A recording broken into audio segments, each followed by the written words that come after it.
Eastern Congo has long been a battleground for armed conflicts, ethnic tensions, and foreign interference.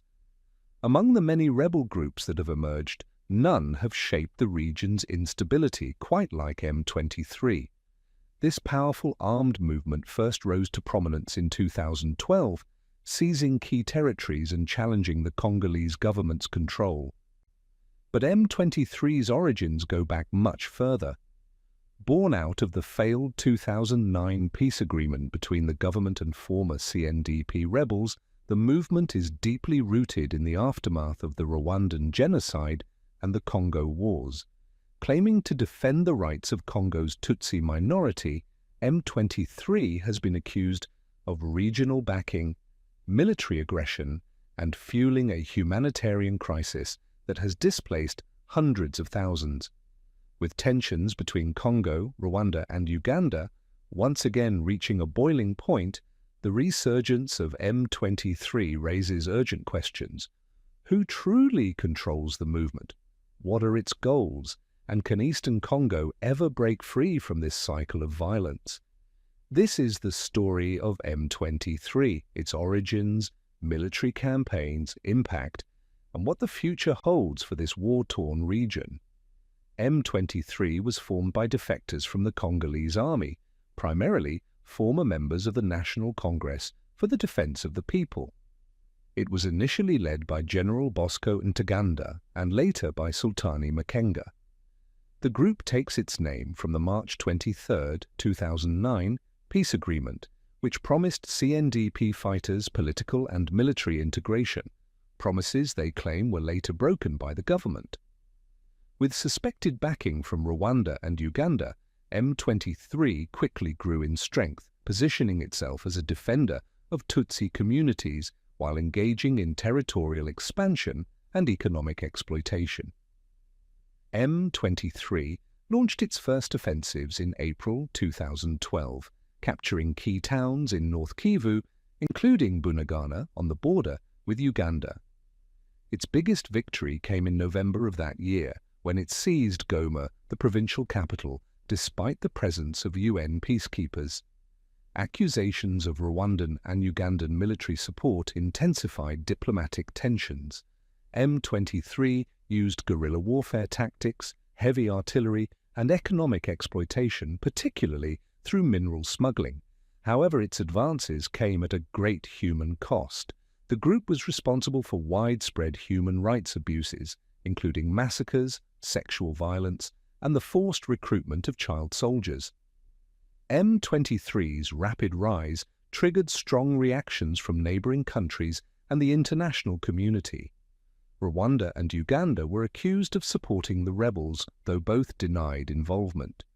The UN peacekeeping force, MONUSCO, faced criticism for failing to prevent the fall of Goma. In response, a more aggressive approach was taken in 2013 with the creation of the UN Force Intervention Brigade, made up of troops from South Africa, Tanzania, and Malawi. Diplomatic efforts were also intensified, with peace talks led by the International Conference on the Great Lakes region. These efforts culminated in the Addis Ababa Peace Framework in 2013, which aimed to address the root causes of the conflict. By late 2013, a sustained military offensive by the Congolese army, with support from the UN Force Intervention Brigade, delivered a decisive blow to M23. The group suffered heavy casualties and lost key territories. Facing defeat, M23 announced its dissolution in November of that year. Many of its fighters fled to Uganda and Rwanda, where they were either disarmed or absorbed into local security networks. However, the process of demobilization was not without challenges. Some ex-combatants resisted reintegration efforts, while others took advantage of weak border controls to regroup in secret. The Congolese government declared victory, but unresolved grievances and the persistence of armed networks left the door open for future instability. Although officially defeated, M23 never truly disappeared. As early as 2017, reports began surfacing of fighters regrouping and rearming in Uganda and Rwanda. Defectors claimed the movement was reorganizing, preparing for a return to armed conflict. By 2021, M23 launched a renewed insurgency, seizing villages in North Kivu and engaging in clashes with the Congolese army. The resurgence of the group reignited tensions across the region, with allegations of foreign support further straining relations between Congo, Rwanda, and Uganda.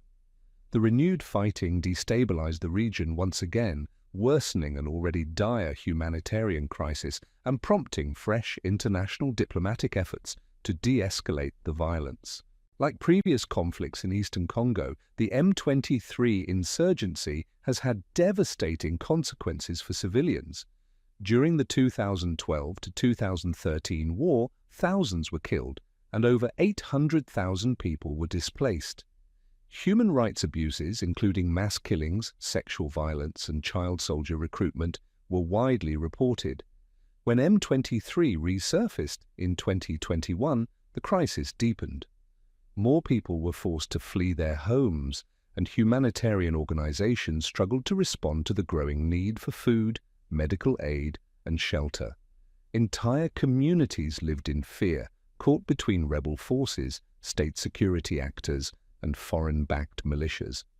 The ongoing violence underscored the urgent need for lasting solutions to protect civilians and rebuild war-torn regions. In February 2025, chaos has erupted in Eastern Congo as the M23 rebel group launched its most aggressive offensive in over a decade, capturing Goma, the largest city in the region. The fall of this strategic city was a devastating blow to the Congolese government, which had vowed to eliminate the rebels. In just weeks, the renewed fighting led to over 700 deaths and displaced hundreds of thousands of civilians, worsening an already dire humanitarian crisis. The world is watching as Congo, backed by international allies, prepares for a military response, while Rwanda faces mounting accusations of aiding the rebels.